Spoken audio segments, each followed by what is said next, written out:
Hi everyone, now this is a fly I'm going to be tying. Now this is just basically a hackled fly, dry fly. Now it's close to this pattern here. I've got a top dropper type fly that I use as an emerger, as well as I can use it as a dry. It works extremely well, this. No matter where you tie it, I fished it itself and caught fish on it, and I fished it as a team, top dropper. It represents olives coming off, caddis even. Such a good pattern. Now this is a kind of like a dry version. This is like, I would class this as like a Greenwells. Now I'm going to show you how to tie it as a dry fly. It's reasonably simple to tie. Hook choice, really a favourite dry fly hook, but the one I'm using is this from Full & Mill. It's the Ultimate Dry in black nickel, size 14. Thread I'm using is the Uni 80, you see. Now I'm going to wax the thread to run the wax through, just get a wee bit extra grip. I mean the thread is waxed, but it does times needs a wee bit extra at certain points, and especially when you're putting a layer of thread down it. I like it. Now length of the hook, the length of the shank. Tail fibre, now tail fibre I'm using a Coq de Leon fibre, this one. This is a fiery ginger from Whiting. It's quite a thin fibre, so I like a few fibres for the tail, so don't be shy. You're looking for a tail length, at least a hook length. Sometimes I just like a wee touch more. So a couple of turns. Then what I do is come underneath with a turn, pull towards the eye, help the flares, just flares the fibre out. You can leave that, you can have it straight, it's up to yourself. I like to do that. I've always done it. Now the rib of this fly, I have a kind of brown rib in the merger, but in this one I'm going to use the gold tinsel. It's just a small gold tinsel. Now I'm going to secure them in. Let's go up to about just slightly more than halfway. Come back down. Now you could use the plain thread as a body, or what I'm going to do here is I'm using a tiny bit of dubbing. I'll show you the dubbing there, it's there. This has got a olive CDC fibre mixed through some Hare's body fur, and as you can see there's a wee touch of UV in it. It's a colour I like, so I've got a few colours like this that I blend. I've got the natural, I've got the grey here, I've got obviously the dyed. I use them in a lot of flies, whether it be dries, emergers, you name it. Oop, by the way. Now just lightly dab it onto your thread, you don't need much. You're only going halfway up, so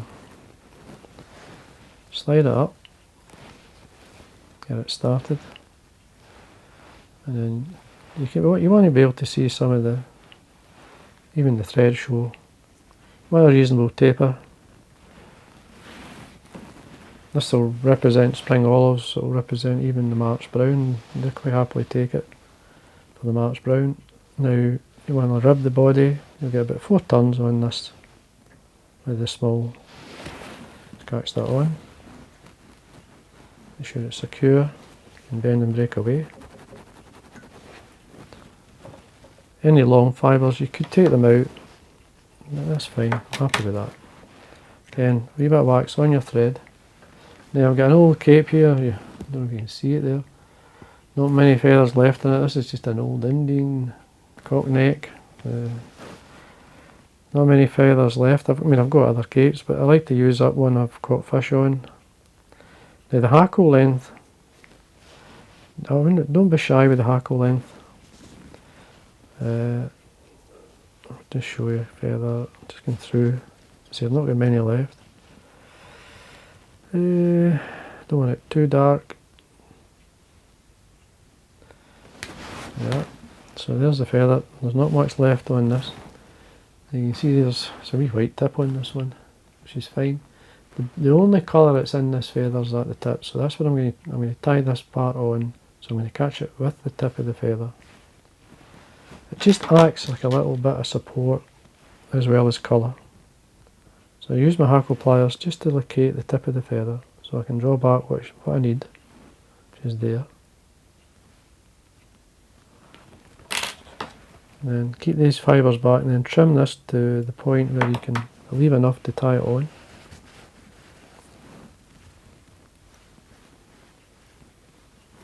It's fine. Now, get my hackle pliers here. I'm going to basically use up most of the coloured part of this feather. So I'm just folding back the fibre and drawing it back like I would do a wet fly really. And just wind forward. Now some people ask me why would I not just use a genetic type hackle? Well, genetic hackles are very good, but they can be a wee bit stiff sometimes. This is a soft type fibre. It gives to the surface film a wee bit easier. It doesn't break the surface film. I don't want it to break the surface film. So we then secure it in and we're happy. Trim that away. Screw it down. Again, I'm going to wax my thread. But I'm going to form a dubbing loop. Now you could split the thread, or you can, like me, I'm using the dubbing loop here. Just take my thread up to the hackle and then coming back down to about the head length away from the eye. So I've got so I use this dubbing twirler here. Just going to catch it on at this point. Just lay it to the side of the vise. Now I'm using waste. This is CDC feathers. They're all cut ends here. Now these are quite large feathers, you can see. I've used the tips for tying bubble CDCs, and I never throw away the bottom. Now these are from a company called Premier Angling. It's a kind of premium type CDC they sell, and they're lovely big feathers, and as I say, you get a lot out of them.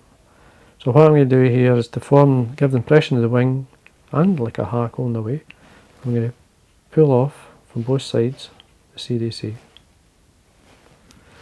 Now some people say you could do it a couple of ways, and you could tie some with this on like this and then put a wee bit of dubbing to tidy it up, or you can put it on as a hackle.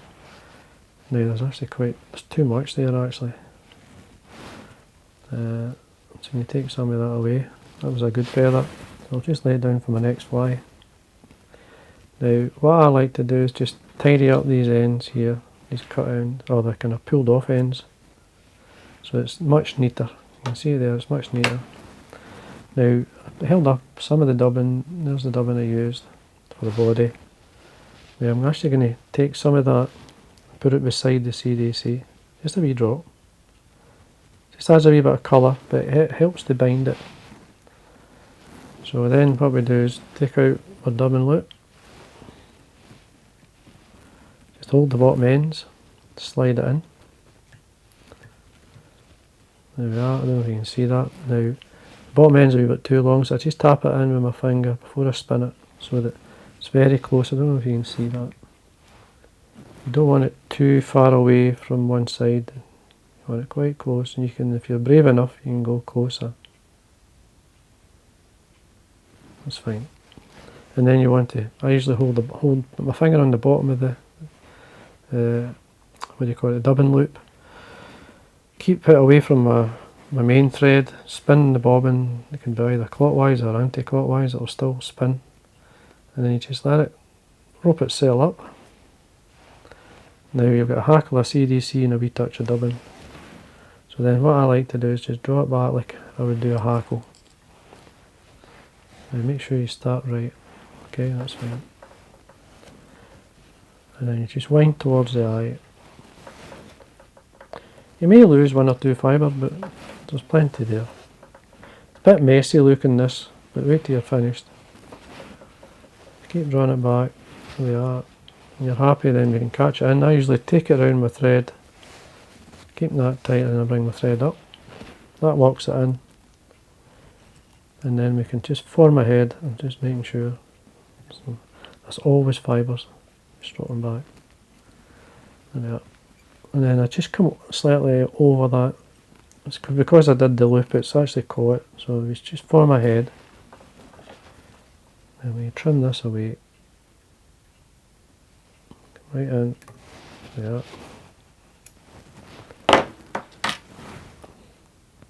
And then what we do is just put a wee bit of varnish on the thread. And whip finish. 2, 3. It's always one fibre. Tighten up. Take that away. Take out this single fibre of got, which is a whip finish there. Now, you could leave it the way it is, or what I like to do, because it'll still fish. I mean, you've obviously got to trim or reduce the length of the fibre a wee bit. But I usually velcro and lift this up. At the same time, I just get a wee kind of brush on the top. Now you could trim this, or you can pinch the fibre. I usually, you'll see there's the Hackle fibres there at the back, so I use that as my guide. So I just lift up and I just pinch the ends, the longer fibres away, just the ends anyway. And there we go. It's a very mobile type sort of wing. It's very soft. Now when you're doing a feather wing, to be honest with you, it fishes better when it starts to open out rather than being the exact shape of the wing. I like to, times I'll mess it up because it fishes better. It fishes better as it goes along. So there we are. As I say, it's a wee bit messy at this point, but that's what you want to win it's like a long hackle, dry version. There's a lot of movement in it. Like basically, when you cast this, it lands nice and soft. Then, if there's a wee breeze or wind or movement, the fish just react to that and instantly just come onto it. It's a trigger point to the fish, and these are trigger point type flies that work. There's movement in them. So that's what you're looking for. And as well, you can, I mean, if you wanted, you could even trim at a slight angle here to get that to sit a wee bit back. I'm going to show you. I mean, you just take these away, and it gives you a sort of slightly taper in the fly, and sort of opens it out a wee bit. There's a fibre there.